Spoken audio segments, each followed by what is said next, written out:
Welcome alpha. கர்த்தராகிய இயேசு கிறிஸ்துவின் நாமத்தினாலே உங்களை வாழ்த்துகிறேன். தெரிந்து கொண்ட வேத பகுதி உபாகமம் 11ஆம் அதிகாரம்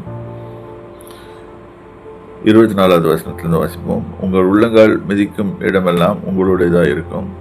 வனாந்தரத்தையும் லீபனோனையும் தொடங்கி ஐபிராத் நதி வரைக்கும் தொடங்கி கடைசி சமுத்திரம் வரைக்கும் உங்கள் எல்லையாக இருக்கும். ஸோ இங்கே புரிஞ்சுக்கணும், இவ்வளோ பெரிய எல்லையை கொடுத்துருக்காரு. இது அவங்க ஒழுங்காக கீழ்ப்படிஞ்சு வந்திருந்தாங்கன்னா அவங்களுக்கு கிடச்சிருக்கும். அவங்க கீழ்ப்படியாததுனால அந்த பிரச்சனைகள். இதே தான் நம்முடைய வாழ்க்கையிலும் வரும். உங்கள் முன் ஒருவரும் எதிர்த்து நிற்பதில்லை. இன்னொரு ப்ராமிஸும் கொடுக்குறாரு. யார் எதிர்த்து நின்னாலும் அவன் தோற்று போயிடுவான். இந்த ஆசீர்வாதம் ரொம்ப நல்ல ஒரு ஆசீர்வாதமாக இருக்குது. உங்கள் தேவனாகிய கர்த்தர் உங்களுக்கு சொன்னபடி உங்களால் உண்டாகும் பயம், உன்னை பார்த்தா பயப்படுவான். கேடியும்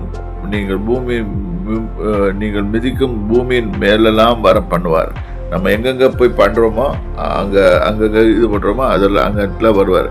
இன்றைக்கி பெஸ்ட் எக்ஸாம்பிள் இஸ்ரேல் புத்திரர்கள் பார்த்திங்கன்னா, இன்றைக்கி அவங்கள பார்த்த உடனே எல்லாருமே பயப்படுறாங்க. அவங்க எங்கே போனாலும் பயப்படுறாங்க. கர்த்தர் அவங்கள வெற்றிகரமாக நடத்தி கொண்டு வருகிறார்.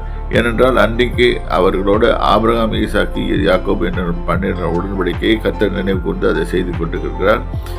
இன்றைக்கும் நமக்கும் ஆக்சுவலி ஆவிக்குரிய பிதாக்களாக்கிய ஆபிரகாம், ஈசாக்கு, யாக்கோபு மூலமாக வருகிற ஆசீர்வாதங்கள் நம்மளுக்கும் வெற்றியை கொண்டு கொடுக்கும். அது நல்லா புரிஞ்சுக்கணும். ரெண்டாவது, இதோ இன்று நான் உங்களுக்கு முன்பாக ஆசீர்வாதத்தையும் சாபத்தையும் வைக்கிறேன். இப்போ நெக்ஸ்ட்டு சொல்கிறார், வார்னிங் பண்ணுறாரு. ஆசீர்வாதம் வைக்கிறேன், சாபம் வைக்கிறேன். இன்று நான் உங்களுக்கு கற்பிக்கிறேன். உங்கள் தேவனாகி கர்த்தரின் கற்பனைகளுக்கு கீழ்ப்படிந்தால் ஆசீர்வாதம் வரும். கீழ்ப்படியாமல் போகிறனால சாபமும் வரும்.